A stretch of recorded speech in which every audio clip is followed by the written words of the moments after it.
G'day guys, Kane from Garage 11, and we're going to give you another little episode of our Garage 11 advice. Now, what I thought was really cool is we're in the process of going through doing a restoration on a 1986 XR80. Really cool little bike, very complete, couple of little bits and pieces with the frame as usual, but all in all, a really nice bike. So what we thought we would do while we were sort of working along today, we're in the process of restoring the forks. We've done the triple clamps.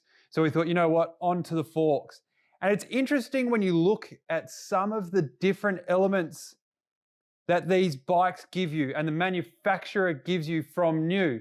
Now, you can go through and you can hydroblast everything, you can Cerakote everything, and you'll get a really good result.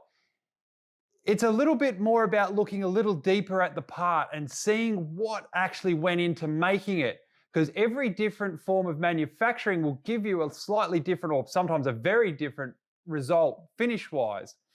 Now you can never ever, once it's OEM, it's OEM. Like it'll only ever be new once. This is what we say to everyone. You can restore it as much as you want and as close as you want, but it'll all be interpreting what the manufacturer originally gave you, which is not a problem at all. It's just the way it is. Unless you're doing a OEM restoration where you're replacing every component of the motorcycle with new old stock parts, then that's as close as you're ever going to get.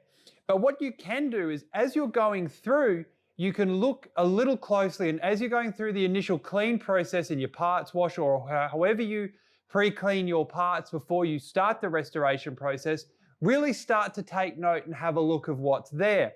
Now, looking at these particular tubes, we've given this a hydroblasted finish, which is, as we know, in the Raptor Blaster gives you a really fantastic finish and is just absolutely magnificent.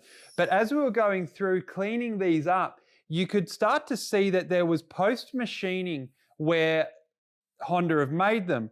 Now, you can tell that these are more than likely, I would say, a sandcast initial product. With a lot of post-machining on them. You can tell the sandcasting because it's got a slightly rougher finish and sometimes a lot rougher finish than what a die cast would be. So what they've done is then they've sort of given it a quick linish in a lot of the broader spots where obviously they couldn't get to from a manufacturing point around some of these, tighter areas. So what we've done is to try and preserve a little bit of that diversity in the finish. We've used our prime finishing wheel, which gives you a really nice controlled way of replicating that linished surface.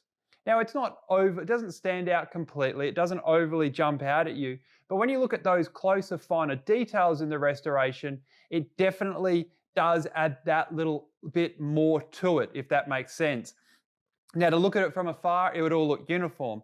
To look at it from afar when it was new, it would all look uniform. But it's just some of those little things that we recommend if you're really wanting to go down that path of what you can do to try and make some of these things look a little closer to OEM. The other element is as well is colors and not only finishes. So we're looking at this top cap here, and if you open it up, obviously the top of it's 30 plus years old or however old it is. And then so it's obviously had a lot of wear and sun and damage and dirt and anything else. But if you take it off, you can actually see semi or largely untarnished bits of the original finish, which is a good indication of what it might be. Not everything is blue zinc or silver zinc. A lot of it from the 80s would have been maybe CAD plated, which is no longer done because of how harsh the chemicals are to do it.